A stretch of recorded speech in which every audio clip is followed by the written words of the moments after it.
Despite not loving the first season of Vinland Saga, I found myself loving the second season. I had some minor issues with it, but gave it a 10 regardless. The thing is, because I live under a rock and stay away from any communities surrounding my hobbies, I didn't realize that quite a few people just didn't like the second season. But the biggest reasons why people didn't like the second season was mind-boggling to me. It was confusing. And I've always wanted to touch on the topic of misguided criticism, so now is the perfect moment for me. There seems to be two quote-unquote issues with Vinland Saga. The first being, it's boring and slow-paced. The idea that it's slow-paced seems to come from the fact that there aren't as many action sequences as the first season. I don't understand this, and I hate how slow-paced is used as a synonym for trash. The first season is heavy on action and acts as a build-up for Thorfinn so we can see the payoff in season 2.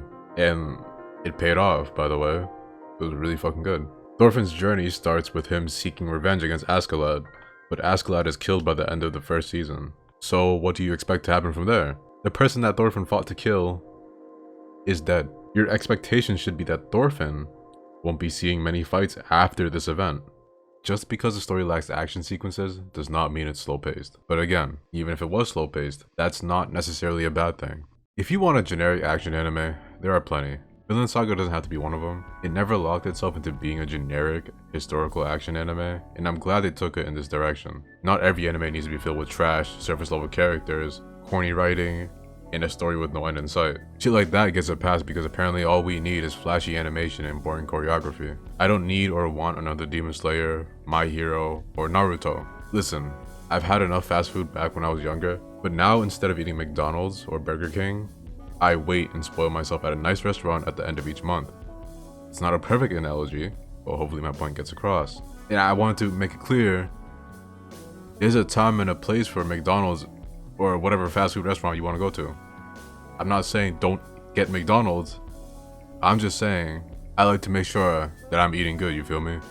The second mindless point of quote-unquote criticism I've seen is that Thorfinn being a pacifist doesn't make sense and is unrealistic, especially within the historical context of Vinland Saga. Dog, leaving a human clean in half isn't realistic. And slaves on a diet of 2 tablespoons of bread being built like Einar isn't realistic either. But Thorfinn being a pacifist is the issue here. Here's the biggest issue with that shit. Pacifists existed throughout history. No matter how non-optimal it might be, they existed. Literally do a Google search for popular pacifists. You might see some recognizable names. And now that I've said that, you might want to take a look at Thorfinn's pacifistic behavior and criticize that and see if they're doing a good job of, executing a pacifistic character. Now that's something you might want to look at here, looking to criticize Thorfinn as a character.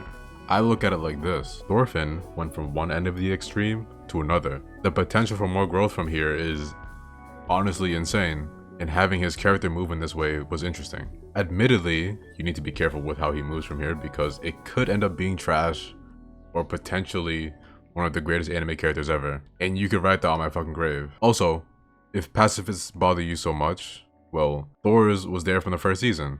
Thorfinn's dad. But of course, okay, but when Thorfinn becomes a pacifist, now that's an issue. To play devil's advocate, I guess having the main character being a pacifist is uninteresting. I don't know.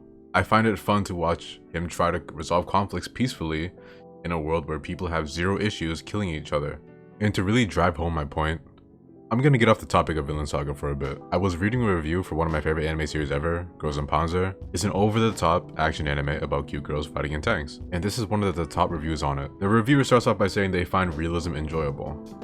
But that's where this reviewer fucked up. The thing I said about Girls on Panzer being over the top, I mean that shit. There are sequences like tanks climbing Ferris wheels and using other tanks as ramps. Even from the first season alone, you see the cute girls. So what are you expecting? Is this show bad?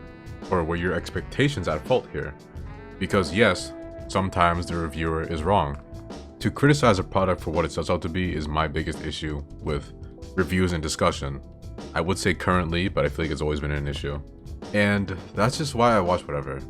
Listen, dog, anime fans can't be trusted to properly assess anime. The thing that they say that they're fans of, they can't even properly review it. You know what I'm saying? It's why I don't take recommendations from anime fans. It's why I don't judge an anime based off its overall score.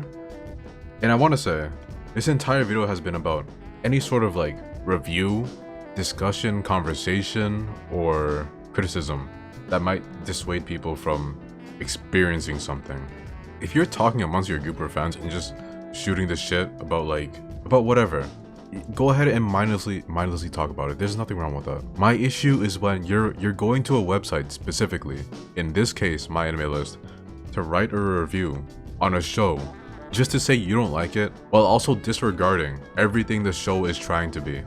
Vinland Saga season 2 doesn't have a lot of fight scenes. It's because Thorfinn is trying to find like peace within himself for the entirety of season 2, and even by the end he probably still is. That's something that's gonna live with him forever. And to just completely ignore that and say there's no action scenes, so it's trash, to me that's extremely ignorant, and honestly it just comes off as disingenuous. You're so obsessed with disliking this season that you're willing to look past that just so you can say it's trash. I want to paint a bigger picture here, so to speak, and say that, you know, going back to me saying like I don't trust scores on anime, there are some animes I've watched with a score lower than 7 and even like low 6. I've watched these shows and I ended up really enjoying them.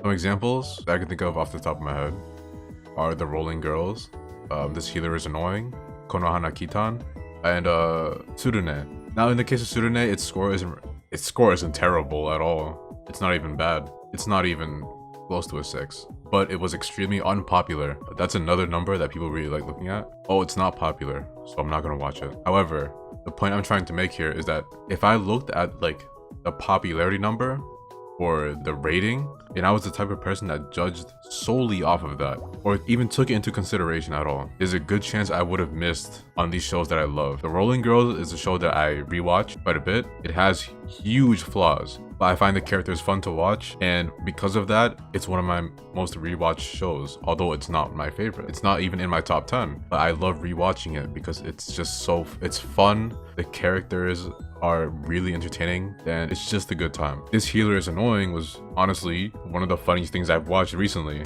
Where it came out like what, 2021, 2022, and it's the only anime that's actually audibly made me like fucking LOL. On the opposite end of those, I have shows that I've watched where like the online reception led me to believe that these shows are like amazing. I was like, okay, I'll watch them. Now, shows / movies. Listen, I've watched Your Name, Grave of the Fireflies, and many other shows that are highly rated, and I ended up not enjoying them, and I can say why. Yeah, throw Demon Slayer in there.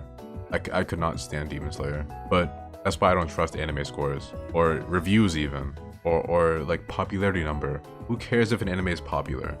Who cares if it got like a 7 out of 10, 6 out of 10 on my anime list? Well, plenty of people care. I'm just saying I don't.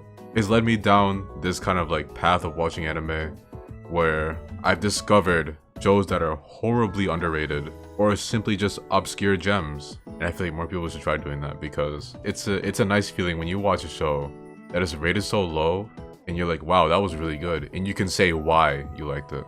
You can pick apart why you liked the show. You can see why people didn't like it. Or in the case of an obscure gem, you know, you watch it, it sounds weird, but it's just like, okay, that's my little secret. At the end of the day, I want a show like Tsurune to be popular. It's only a good thing for it to be popular. Simply put, it's only a good thing for it to be popular. But as it is now, I'm gonna treasure it and be like, hey, I was fucking with it first. And that makes me a hipster, but listen, I might be a hipster, but I'm a relatively tame hipster. I'm not super out there about it, okay? But yeah, I just wanted to say that. There's a bug in my mouth.